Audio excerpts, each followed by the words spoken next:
நேத்து வந்து வாக்காளர்களுக்கு எதிராக தமிழ்நாடு முழுக்க போராட்டம் பண்ணாங்க. திமுக என்ன பண்ணீங்க? திமுக வந்து தமிழ்நாட்டில் திமுக மீது மக்கள் மிகுந்த கோபத்தில் இருக்கின்றார்கள். இதுதான் நான் களத்துல பார்த்திருக்கிறேன். 100 நாள் நடைபயணத்துல சாதாரண கோபம் கிடையாது. இப்போ ஒரு அலையா வீசிட்டு இருக்குது. இந்த அலை வந்து இன்னொரு 3 மாதத்துல பேரலையா சுனாமியா வந்து திமுக ஆட்சியை நிச்சயமா அந்த அளவுக்கு கோபத்தில் ஆத்திரத்தில் இருக்கின்றார்கள். ஏன்னா மக்களுக்கு எதுவுமே நடக்கல. வெறும் தேர்தலுக்கு முன்பு வெறும் அறிவிப்புகள் தான் வந்தது. தேர்தலுக்கு பிறகு வெறும் அறிவிப்பு, விளம்பர அரசு. இது வந்து ஒரு advertisement government. DMK is just an advertisement government. வெறும் அட்வர்டைஸ்மெண்ட், விளம்பரம், அவ்வளவுதான். அறிவிப்புகள் இன்னொரு 4 மாதம் தான் இருக்கு. இன்னும் 3 மாதம் தான் இருக்கு. இந்த 3 மாதத்துல இவங்க ஆட்சி போகுது. இப்ப வந்து இவ்வளவு திட்டங்கள் இன்னைக்கு அறிவிக்கிறதுல என்ன அர்த்தம்? இந்த திட்டம் 3 ஆண்டுகளுக்கு முன்னாடி அறிவிச்சிருக்கணும். இப்ப கடைசி 3 மாதத்துல அறிவிச்சு அந்த திட்டம் எங்க போகும், என்ன நடைமுறையில் வரப்போகுது, அதுக்கு என்ன நிதி இருக்கு? இப்படி தினம் ஒரு ஏமாற்று திட்டத்தை அறிவிச்சிருக்காங்க ஒரு பக்கம். ரெண்டாவது வந்து இந்த எஸ்ஐஆர் சம்பந்தமான திமுக நடத்திய போராட்டம் வந்து இது தேவையில்லாத ஒன்று. காரணம், எஸ்ஐஆர் என்பது தேர்தல் வாக்காளர்களை சரி செய்கின்ற ஒரு செயல். இது 2002, 2004, 2005 செய்யப்பட்டது. ஏன்னா இடைக்காலத்துல எத்தனை பேர் இறந்திருக்கிறாங்க, எத்தனை கள்ள ஓட்டு இருக்கு, எத்தனை பேருக்கு 2 வாக்குகள் இருக்கு, 2 இடத்துல வாக்குகள் இருக்கு. இதெல்லாம் களையெடுக்கணும். ஏன்னா கடந்த தேர்தல் நேரத்துல, இடைத்தேர்தல் நேரத்துல நம்ம பார்த்து ஆர்கே நகரம் சரி, ஈரோடு இடைத்தேர்தல் 44,000 கள்ள ஓட்டு. ஒவ்வொரு தொகுதியிலும் இப்ப கிட்டத்தட்ட ஒரு 8,000 பேர் 10,000 பேர் வந்து இறந்திருக்கின்றார்கள். அவங்க பேர்லாம் நீக்கணும். 2 வாக்குகள் வைத்திருக்கிறத நீக்கணும். இப்ப தகவல் தொழில்நுட்பம் எல்லாம் வந்துடுச்சு, இன்ஃபர்மேஷன் டெக்னாலஜி வந்துருச்சு. அந்த தொழில்நுட்பத்தை வைத்து ஒருவருக்கு ஒரு வாக்கு தான், அதுவும் உயிரோடு இருக்கின்றவர்களுக்கு வாக்குகள். இது ஏன் செய்யக்கூடாதுன்னு திமுக சொல்லுது? என்ன பிரச்சனை? இப்ப இந்த பிஎல்ஓ யாரு? பிஎல்ஓ மாநில அரசினுடைய அதிகாரிகள், தமிழ்நாடு அரசினுடைய அதிகாரிகள். தேர்தல் ஆணையம் அவங்களை பயன்படுத்துறாங்க, அவ்வளவுதான். இவங்க தேர்தல் ஆணையத்துக்கு சொந்தக்காரங்க எல்லாம் கிடையாது. அவங்க எப்படி நம்ம தவறு செய்ய போறாங்க? மாநில அரசு மீறி யாரும் தவறு செய்ய முடியுமா? ஆனா அது மீறி வந்து திமுக தவறு செஞ்சுட்டு இருக்காங்க. நான் பார்த்துட்டு தான் இருக்கிறோம். எத்தனையோ காணொலி காட்சிகள் வந்திருக்குது எங்களுக்கு. வாட்ஸ்அப்ல வருது, வீடியோஸ் வருது.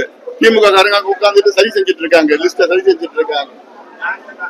அதனால இது திமுக நேற்று செய்த போராட்டம் வந்து மக்கள் அவர்கள் மீது இருக்கின்ற கோபத்தை திசை திருப்புகின்ற ஒரு செயலா நான் பாக்குறேன். கோபம் ஒரு பக்கம், எந்த திட்டமும் நடைமுறையில இல்ல. இவங்க 505 வாக்குறுதிகள் கொடுத்தாங்க, அதுல 66 நிறைவேற்றிருக்கிறாங்க. அதுல வாக்குறுதியில மிகப்பெரிய தோல்வி அடைந்திருக்கின்றார்கள் நிறைவேற்றுவதில். அது மட்டும் இல்ல, தினம் ஊழல், 888 கோடி ரூபாய் ஊழல். இது நகராட்சி நிர்வாகத்துல இடி வந்து கிட்டத்தட்ட 250 பக்கம் குற்றப்பத்திரிகை வந்து தமிழ்நாடு காவல்துறை கொடுத்திருக்கு. ஆனா அதை மீறி நடவடிக்கை அதை வச்சு நடவடிக்கை எடுக்க போறது கிடையாது. பள்ளிக்கரணை சதுப்பு நிலம் 2000 கோடி ஊழல். கனிம வள கொள்ளை தென் மாவட்டத்தில் 3 மாவட்டத்தில் கனிம வள கொள்ளை 1000 கோடி. மணல் கொள்ளையில 4800 கோடி. டாஸ்மார்க் ஊழல், டாஸ்மார்க்ல சும்மா போக்குவரத்து மட்டும் 1000 கோடி ஊழல். ஆனா டாஸ்மார்க்ல கிட்டத்தட்ட 30,000 கோடி ஊழல் வந்திருக்கிறாங்க. நெல் எடுத்துட்டு போறதுல 200 கோடி. இப்படி ஒவ்வொன்றும் ஊழல் தினம் வந்துட்டு இருக்குது. அதனால மக்கள் இவங்க மேல மிகுந்த கோபத்தில் இருக்கிறாங்க திமுக மீது. அது திசை திருப்புகின்ற வகையில பிஜேபி பண்ணிட்டாங்க, மத்திய அரசு எஸ்ஐஆர் பண்ணிட்டாங்க. என்ன எஸ்ஐஆர்னா என்ன? ஒரு தேர்தல் அங்க வாக்காளர்களை பட்டியல வந்து சரி செய்யறதுதான் எஸ்ஐஆர், அவ்வளவுதான். இதுல எப்படி ஏமாத்த முடியும்? யார் ஏமாத்த முடியும்? இதுல ஏமாத்துறதுன்னா திமுக தான் ஏமாத்த முடியும். திமுகவை யாரும் ஏமாத்த முடியாது. இந்த விஷயத்துல எல்லாமே கிளீனா பட்டியல் வச்சிருக்கிறாங்க, லிஸ்ட் வச்சிருக்கிறாங்க, எல்லாம் வச்சிருக்கிறாங்க. அதாவது சயின்டிபிக் கரப்ஷன்னா திமுக தான். ஆனா இதுல போய் திமுக இந்த விஷயத்துல ஏமாத்த முடியுமா? அதுவும் திமுக ஆளுங்கட்சிங்க.